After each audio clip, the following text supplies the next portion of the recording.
Hello students, আমরা রয়েছি মুক্ত শিক্ষা কেন্দ্র তেলিপুকুর পূর্ব বর্ধমান শিক্ষা প্রতিষ্ঠানে।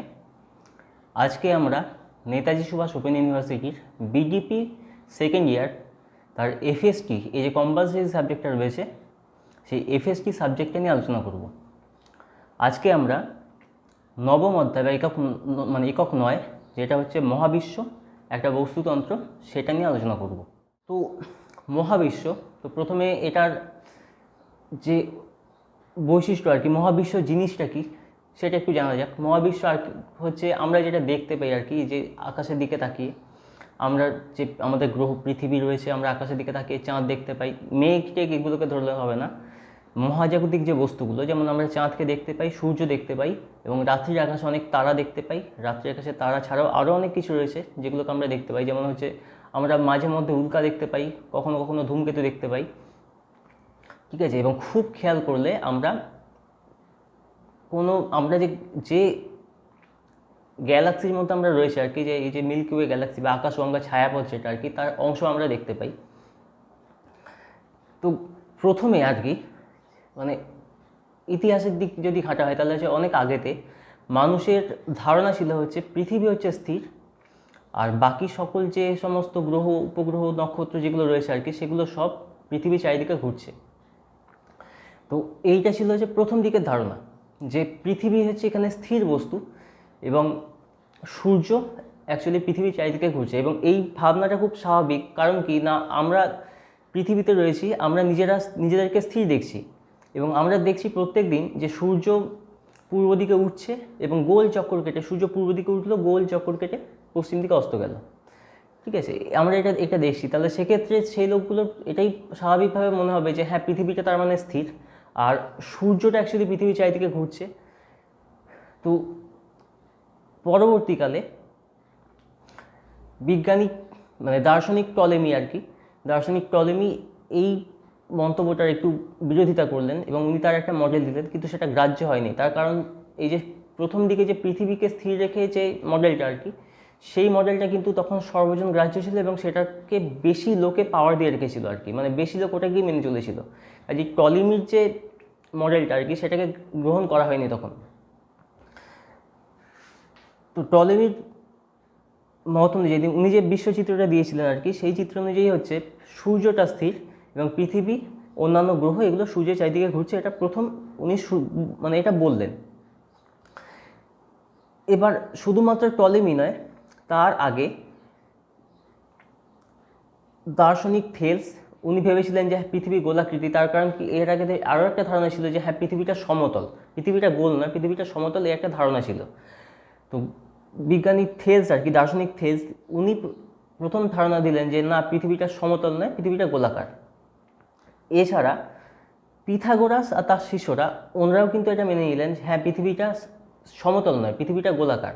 কারণ কি, পিথাগোরাস আর ওনার শিষ্যরা এটা দেখেছিলেন যে যখন সমুদ্রে আর কি কোনো জাহাজ যায়, তখন জাহাজটা অনেকটা দূর যাওয়ার পর আর কি, দিগন্তর পর আস্তে আস্তে জাহাজটা অনেক ডুবে যায়, যেন আস্তে আস্তে নিচের দিকে নেমে যায়। কিন্তু জাহাজটা তো আসলে ডুবছে না, জাহাজটা তো ফিক্স থাকছে। আর যদি পৃথিবীটা সমতল হতো তাহলে জাহাজটাকে ডুবতে যাওয়া এটা দেখা যেত না, মনে হতো জাহাজটা সোজা চলে গেল। কিন্তু দূর থেকে যেটা দেখা যায় সেটা হচ্ছে জাহাজটা যেন আস্তে আস্তে সমুদ্রের গভীরে ডুবে গেল। তো এখান থেকে একটা জিনিস মাথায় আসে যে হ্যাঁ, তাহলে এই যে জাহাজটা আস্তে আস্তে নেমে যাচ্ছে, তার মানে হচ্ছে ওই জায়গাটা জলটা আস্তে আস্তে নিচের দিকে নেমেছে, আর সেটা তখনই সম্ভব যদি পৃথিবীটা গোল হয়। এছাড়া কি না, যখন চন্দ্রগ্রহণ হয় আর কি, তখন চাঁদের ওপর পৃথিবীর ছায়া পড়ে, তো সেই ছায়াটা ওনারা দেখলেন ছায়াটা গোলাকার। তাহলে কোনো গোল বস্তুর ছায়া গোলাকারই হবে। যদি কোনো সমতল যে একটা বস্তু হতো তাহলে সেটা ছায়াটা সেইটা শেপের আসতো। তো যেহেতু চাঁদের ওপর পৃথিবীর ছায়াটা গোলাকার হচ্ছে, তাহলে এখান থেকে বোঝে যে হ্যাঁ, তার মানে পৃথিবীটা গোল। এরকম দুটো ধারণা থেকে আর কি পিথাগোরাস আর তার শিষ্যরা ওনারা মেনে নিলেন যে না, পৃথিবীটা সমতল নয়, পৃথিবীটা গোলাকার। তারপরে টলেমি তার বিশ্বচিত্র সেটা দেখালেন আর কি। এরপরেতে কোপারনিকাস কিন্তু উনি এই যে পৃথিবীর যে পৃথিবী যে কেন্দ্রে থাকা আর কি, এই যে মতবাদটা, সেটাকে উনি বিরোধিতা করে উনি একটা মডেল তৈরি করলেন। এবং ওনার মডেল অনুযায়ী আর কি, যে কেন্দ্রে রয়েছে সূর্য, তাকে কেন্দ্র করে বুধ, শুক্র, পৃথিবী, এই সমস্ত যে গ্রহগুলো আর কি, এরা ঘুরছে সূর্যকে কেন্দ্র করে। 1609 খ্রিস্টাব্দে গ্যালিলিও তিনি তার একটা সাধারণ টেলিস্কোপ দিয়ে উনি আকাশকে পর্যবেক্ষণ শুরু করলেন আর কি। তো ওই আকাশকে পর্যবেক্ষণ করে, তার তৈরি যে টেলিস্কোপ সেটা দিয়ে আকাশকে পর্যবেক্ষণ করে উনি দেখলেন যে প্রথম দিকে যে ধারণাটা আর কি, সেটা অ্যারিস্টটলের ধারণা বলা হয় এটাকে। তো অ্যারিস্টটলের ধারণাটা যেটাতে হচ্ছে পৃথিবী কেন্দ্রিক আর কি, মানে পৃথিবীটা কেন্দ্রে রয়েছে, সেই ধারণাটা পুরোপুরি ভুল আসছে। কারণ কি, উনি দেখলেন যে চাঁদ যেটা আর কি, চাঁদটাকে যেটা দেখতে থাকে মসৃণ টাইপের দূর থেকে, তো উনি মানে টেলিস্কোপের সাহায্যে দেখলেন না, চাঁদটা মসৃণ মোটেও নয়, চাঁদটা হচ্ছে কীরকম না, এবড়ো খেবড়ো পাহাড় গর্তেতে ভরা। এছাড়া উনি দেখতে পেলেন যে বৃহস্পতির আর কি আরও 4খানা চাঁদ রয়েছে, অর্থাৎ বৃহস্পতির 4টি উপগ্রহ উনি দেখতে পেয়েছিলেন। ঠিক আছে, শনি গ্রহটাকে দেখে মনে হচ্ছে ওটা যেন 3টে ভাগে বিভক্ত হয়ে গেছে। ঠিক আছে, এছাড়া যেমন চাঁদের যে আমরা যে চন্দ্রকলা দেখতে পাই, সেরকম শুক্র গ্রহ দেখতে পাওয়া যাচ্ছে আর কি। যেমন যখন শুক্র গ্রহটা সূর্যের একটু কাছের দিকে চলে আসে আর কি, তখন সেটাকে দেখতে পাচ্ছে আর কি, যেটা শুক্র আর কি এরকম একটা আভা রয়েছে আর কি, আলোর আভা, সেটা মনে হচ্ছে। তো তখন গ্যালিলিওর আর কি এই যে মতবাদটা আর কি, সেটা তখনও অ্যাকসেপ্ট করা হলো না। গ্যালিলিওর মতবাদটা কিন্তু তখনও গ্রহণযোগ্য হলো না। সেই গল্প আমরা জানি যে গ্যালিলিওকে তারপর কীভাবে তাকে দিন কাটাতে হয়েছিল। তো পরবর্তীকালে এনাদের যে মডেলটা, অর্থাৎ সূর্যকেন্দ্রিক যে মডেলটা, সেটাকে স্বীকৃতি দেওয়া হলো যে হ্যাঁ এটাই সত্যি। নেক্সট হচ্ছে গ্রহের গতি সংক্রান্ত কেপলারের সূত্র। গ্রহগুলোর গতি নিয়ে কেপলার এবং আরেকজন বিজ্ঞানী টাইকো ব্রাহে, এনারা গ্রহগুলোর গতি কীরকম আর কি, সেই তা নিয়ে গবেষণা শুরু করলেন।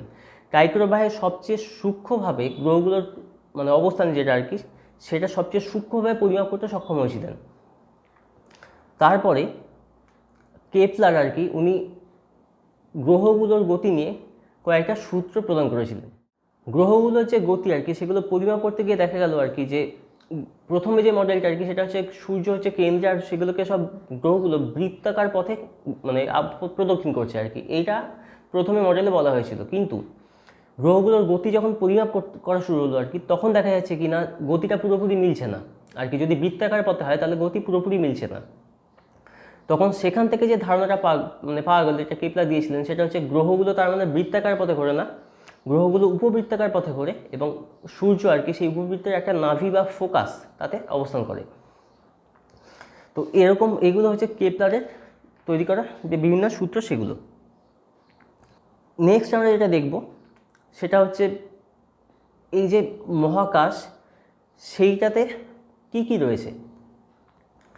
আমরা মহাকাশের মধ্যে আর কি, যেটা প্রথম দিকে বললাম একদম শুরুতে, যে মহাকাশে আমরা রাত্রির আকাশে অনেক কিছুই দেখতে পাই। ঠিক আছে, যেমন চাঁদকে দেখতে পাই, বিভিন্ন নক্ষত্র দেখতে পাই, উল্কা দেখতে পাই, ছায়াপথ দেখতে পাই, এরকম অনেক কিছু। দিনের আলোতে আমরা সূর্য দেখতে পাই। তো মহাকাশ নিয়ে গবেষণা করতে গিয়ে আর কি যেগুলো পাওয়া গেল, যে বিভিন্ন ধরনের মহাজাগতিক বস্তু বা যেগুলোকে আমরা জ্যোতিষ্ক বলছি, সেগুলো মহাকাশে রয়েছে, এবং তাদের সম্পর্কে জানতে গিয়ে দেখা গেল যে বিভিন্ন ধরনের সেই বস্তুগুলো হয়। যেমন কিছু বস্তু আছে যাদের হচ্ছে নিজেদের আলো উত্তাপ দুটোই রয়েছে, এদেরকে আমরা নক্ষত্র বলছি। যাদের একটা উদাহরণ হচ্ছে সূর্য। দিনের আলোতে যখন আমাদের আলো দেয়, যখন দিন হয় আর কি, তখন আকাশে আমরা শুধুমাত্র সূর্যকে দেখতে পাই। তার কারণ কি, অতটা যে ব্রাইট, অতটা যে আলো, তার ফল হিসেবে বাকি যে সমস্ত নক্ষত্রগুলো রয়েছে এবং সেগুলো অনেক দূরে রয়েছে, তাদের আলোগুলো আমাদের চোখে আর পৌঁছায় না। সূর্যের মানে উজ্জ্বলতা বা সূর্যের ব্রাইটনেসের ফলে সেই আলোগুলো আমাদের চোখে আর আসে না।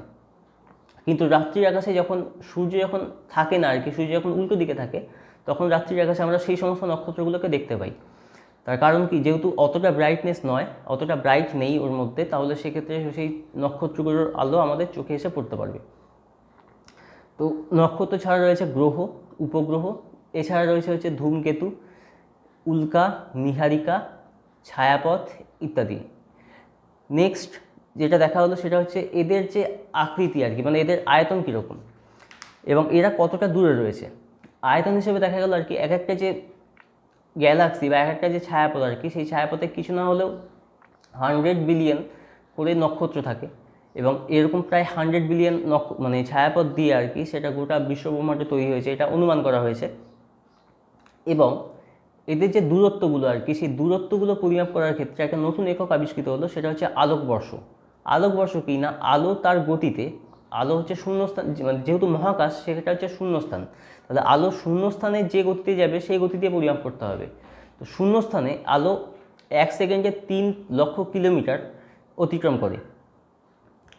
তো এবার যে নক্ষত্রগুলো রয়েছে আর কি, তারা যতটা দূরে রয়েছে সেই দূরত্বটাকে যদি আমরা কিলোমিটারে মাপতে চাই, তাহলে সেক্ষেত্রে অনেকটা বড় একটা সংখ্যা আসছে, যেটা মনে রাখা সম্ভব নয়। তার জন্য তৈরি হলো কি আলোকবর্ষ। আলোকবর্ষ হচ্ছে আলো 1 বছরে কতটা দূরত্ব অতিক্রম করে সেটা। তো এই এককটা তৈরি হওয়ার পর তাহলে সেক্ষেত্রে কী হচ্ছে, একটা বিশাল বড় একটা একক পাওয়া গেল। তো সেই এককটা ব্যবহার করে নক্ষত্রগুলোর দূরত্বগুলো পরিমাপ করা সহজ হলো। নেক্সট দেখছি আমরা যেটা, সেটা হচ্ছে সৌর পরিবার।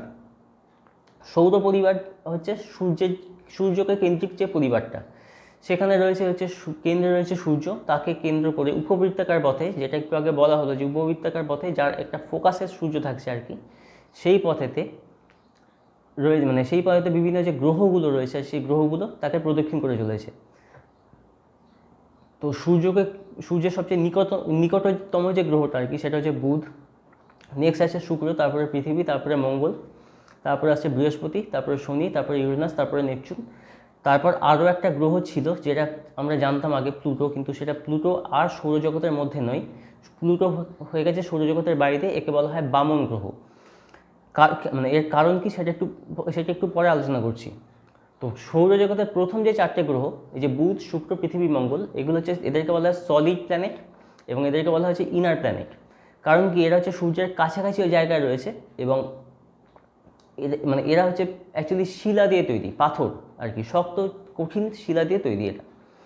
কিন্তু এর পরবর্তী যে গ্রহগুলো আর কি, যেগুলো হচ্ছে দৈত্যাকার গ্রহ, যেমন হচ্ছে বৃহস্পতি, শনি, ইউরেনাস, নেপচুন, এই গ্রহগুলো এদেরকে বলা হয় আউটার প্ল্যানেট, আর একটা বলা হয় গ্যাসিয়াস প্ল্যানেট। কারণ কি, এরা হচ্ছে সূর্য থেকে অনেকটা দূরে রয়েছে, ঠিক আছে। সূর্য মানে এই যে বুধ, শুক্র, পৃথিবী, মঙ্গল, এদের মধ্যে গ্যাপটা খুব বেশি নয়, কিন্তু যখনই মঙ্গলের পর বৃহস্পতিতে যাবো আর কি, মানে মঙ্গল থেকে বৃহস্পতির দূরত্ব দেখবো, সেক্ষেত্রে গ্যাপটা অনেক বেড়ে যাবে, অনেকটা বেশি দূরে রয়েছে বৃহস্পতি। এবং সেটা বলতে গেলে খুবই ভালো হয়েছে। তার কারণ কি, যদি বৃহস্পতি আর একটু কাছে আসতো তাহলে সেক্ষেত্রে পৃথিবীর ওপরে তার প্রভাব পড়তো। যেহেতু অত বড় একটা গ্রহ, তাহলে ওর আকর্ষণ বলটা পৃথিবীর যে গতি তাতে বাধা দিত। বৃহস্পতি, শনি, ইউরেনাস, নেপচুন, এই 4টে গ্রহ হচ্ছে মেইনলি গ্যাস দিয়ে তৈরি, বিভিন্ন ধরনের গ্যাস দিয়ে এরা তৈরি হয়েছে। আয়তন এরা বিশাল, তার ফলে এদের আকর্ষণ বল বিশাল, এবং এরা বিভিন্ন গ্যাস দিয়ে তৈরি, এবং তার সঙ্গে হচ্ছে শীতল, এরা প্রচণ্ড শীতল। নেক্সট যেটা আছে সেটা হচ্ছে প্লুটো। প্লুটো হচ্ছে বামন গ্রহ। কারণ কি, প্লুটো আয়তনে অ্যাকচুয়ালি খুবই ছোট। এত ছোট হওয়ার জন্য প্লুটো কী করে না, প্লুটোর কাছাকাছি যদি কোনো মহাজাগতিক বস্তু আসে, তাহলে প্লুটো সেই মহাজাগতিক বস্তুকেও একবার প্রদক্ষিণ করে ফেলে। অর্থাৎ ও সবসময় যে সূর্যকে প্রদক্ষিণ করছে তা নয়, ও নিকটতম যে কোনো মহাজাগতিক বস্তু যেটা ওর চেয়ে আকারে অনেক বড়, তাকে প্রদক্ষিণ করতে পারে। তাই প্লুটোকে সৌরজগৎ থেকে বাইরে রাখা হয়েছে। এটা হচ্ছে বামন গ্রহ। নেক্সট সেটা হচ্ছে এদের উপগ্রহগুলো। পৃথিবীর উপগ্রহ কি সেটা আমরা জানি। পৃথিবীর উপগ্রহ একটাই উপগ্রহ, চাঁদ। বুধ আর শুক্র, এই দুটো হচ্ছে সৌরজগতের এমন দুটো গ্রহ আর কি যাদের কোনো উপগ্রহ নেই। বুধ আর শুক্রর কোনো উপগ্রহ নেই। পৃথিবী থেকে উপগ্রহ হওয়া শুরু হচ্ছে। পৃথিবীর উপগ্রহ হচ্ছে চাঁদ, একটাই উপগ্রহ। নেক্সট হচ্ছে মঙ্গল। মঙ্গল পৃথিবীর থেকে আয়তনে ছোট, কিন্তু মঙ্গলের দুটো উপগ্রহ আছে। নেক্সট হচ্ছে বৃহস্পতি। বৃহস্পতির প্রচুর উপগ্রহ আছে, প্রায় 67খানা উপগ্রহ আছে বৃহস্পতির। এছাড়া শনি, ইউরেনাস, নেপচুন, এই বাকি যে গ্রহগুলো, এদেরও কিন্তু একাধিক উপগ্রহ রয়েছে। নেক্সট আরেকটা দেখবো সেটা হচ্ছে আমরা একটা গ্রহকে চিনি আর কি, যে গ্রহটা মানে ছবিটা দেখলে আমরা বলে দিতে পারবো হ্যাঁ এটা শনি। কারণ কি না, শনির বলয় রয়েছে। শনি গ্রহটা যখন গোল করে আঁকা হয়, আঁকার পর একটা বলয় আঁকা হয় শনির সাথে। তো বলয় এই জিনিসটা শুধুমাত্র যে শনির রয়েছে তা নয়, শনির 7টা উজ্জ্বল বলয় রয়েছে আর কি, মানে বলয়গুলো, ব্যান্ডগুলো খুব চওড়া। কিন্তু শুধুমাত্র শনিরই যে বলয় রয়েছে তা নয়, বৃহস্পতি, ইউরেনাস, নেপচুন, এদেরও বলয় রয়েছে। কিন্তু সেই বলয়গুলোর সাইজটা আর কি, বলয়গুলোর চওড়াটা, বেধটা অনেকটা সরু, অতটা চওড়া নয়, যার ফলে সেই বলয়গুলো আমাদের চোখে পড়ে না। তো এই ছিল হচ্ছে এই যে চ্যাপ্টারটা এটা পড়লাম, সেই চ্যাপ্টারটার একটা জিস্ট আর কি। এর মধ্যে আর কি যেগুলো জানতে হবে সেটা হচ্ছে তারকা আর তারামণ্ডল আর কি। তারকা বা তারামণ্ডল, স্টার বা নক্ষত্র আর কি, সেটা কি আমরা জানলাম। নক্ষত্রগুলো হচ্ছে মেইনলি মানে গ্যাসীয় পিণ্ড দিয়ে তৈরি, ঠিক আছে, জ্বলন্ত গ্যাসীয় পিণ্ড, যার ফলে এদের থেকে আমরা আলো আর তাপ দুটোই পাই, সূর্য থেকে বটেই। বয়সের বিচারে হিসাব করে আর কি এদেরকে 4টে ভাগে ভাগ করা রয়েছে, অর্থাৎ নক্ষত্রগুলো 4টে বয়স আছে। একদম সদ্যজাত যে নক্ষত্র আর কি, তার মানে নতুন জন্ম নিয়েছে যে নক্ষত্রের জন্ম হয় নিখারিকা থেকে, তো যে নক্ষত্র জন্ম নিয়েছে সদ্য, সেই নক্ষত্রের ক্ষেত্রে সেটার তাপ এবং উজ্জ্বলতা সবচেয়ে বেশি হয়, একে আমরা সাদা নক্ষত্র বলি, এবং এদেরকে আকাশে আর কি দেখতে ব্রাইট সাদা লাগে আর কি। রাত্রি আকাশে মেইনলি আমরা এই সাদা নক্ষত্রই দেখতে পাই। এরপরে হচ্ছে মানে এই শৈশব থেকে আর কি, যখন একটু মানে কী বলে কিশোর বয়সে যখন এলো, তখন সেটা নক্ষত্রের রং হয় নীল, এবং এটার উজ্জ্বলতা এবং তাপ আর কি, উত্তাপটা এটা সাদা নক্ষত্র থেকে কম, কিন্তু অনেকটাই বেশি। সাদা নক্ষত্র থেকে কম, কিন্তু একটু অনেকটাই বেশি, মানে কমন যে নক্ষত্র তার থেকে বেশি। নেক্সট সেটা হচ্ছে হলুদ নক্ষত্র। হলুদ নক্ষত্রে যখন সে মানে মিডিল এজড, মাঝ বয়সী হয়ে গেছে যখন, তখন হচ্ছে হলুদ নক্ষত্র। হলুদ নক্ষত্র হচ্ছে সাদা আর নীল, এদের থেকে উত্তাপটা বেশি। অ্যাকচুয়ালি সাদা এবং নীল এই নক্ষত্র থেকে এর উত্তাপটা হচ্ছে কম, এবং এর আয়ুকাল হচ্ছে কম। সাদা নক্ষত্রের আয়ুকাল খুব বেশি, নীল নক্ষত্রের এর থেকে কম, হলুদ নক্ষত্রের এর থেকে আরও একটু কম, মাঝারি টাইপের আর কি। হলুদ নক্ষত্রের একটা উদাহরণ হচ্ছে সূর্য। সূর্যর এই মুহূর্তে মিডিল এজে রয়েছে আর কি সূর্যের জন্ম থেকে, এবং যতটা ওর এজ হয়েছে প্রায় সেম এজ ওর বাকি রয়েছে সূর্যর মৃত্যু হতে। নেক্সট হচ্ছে লাল নক্ষত্র। লাল নক্ষত্র হচ্ছে একদম বয়স্ক নক্ষত্র। লাল নক্ষত্র হচ্ছে উত্তাপ এবং আলো সবচেয়ে কম। এদের মানে আকাশে আর কি আমরা এদেরকে আর দেখতেই পাবো না আর কি, মানে এদের উত্তাপ এতটাই কম, এদের আলোটা এতটাই কম যে খালি চোখে এদেরকে আর দেখা যাবে না। তো তারকা মণ্ডল যেটা আর কি, সেটা হচ্ছে এই ধরনের নক্ষত্রগুলো যেগুলো আকাশে আমরা দেখতে পাই। কিছু কিছু নক্ষত্র আছে ওরা নিজেদের পজিশনকে ফিক্স করে রাখে আর কি, মানে নিজেদের সাপেক্ষে পজিশনকে ফিক্স করে রাখে। তো তাদেরকে যখন আমরা একটা কাল্পনিক রেখা দিয়ে যুক্ত করব, তখন দেখতে একটা শেপ লাগবে আর কি। যেমন সপ্তর্ষি মণ্ডল হচ্ছে 7টা নক্ষত্র, এটা সেই 7টা নক্ষত্র একটা নির্দিষ্ট শেপে সবসময় থাকে। তো ওই শেপটা, এটা ওই নক্ষত্র সেটটাকে বলা হচ্ছে একটা নক্ষত্র মণ্ডল, ওটার নাম দিয়েছে সপ্তর্ষি মণ্ডল। এছাড়া কালপুরুষ রয়েছে, ক্যাসিওপেয়া রয়েছে, বৃশ্চিক মণ্ডল রয়েছে, বক মণ্ডল রয়েছে, এরকম অনেক ধরনের নক্ষত্র মণ্ডল রয়েছে। এদের মধ্যে ধ্রুবতারা হচ্ছে একটি নক্ষত্র আর কি, যেটা হচ্ছে পৃথিবীর সাপেক্ষে এর অবস্থান সবসময় ফিক্স থাকে, একই জায়গায় থাকে ধ্রুবতারা।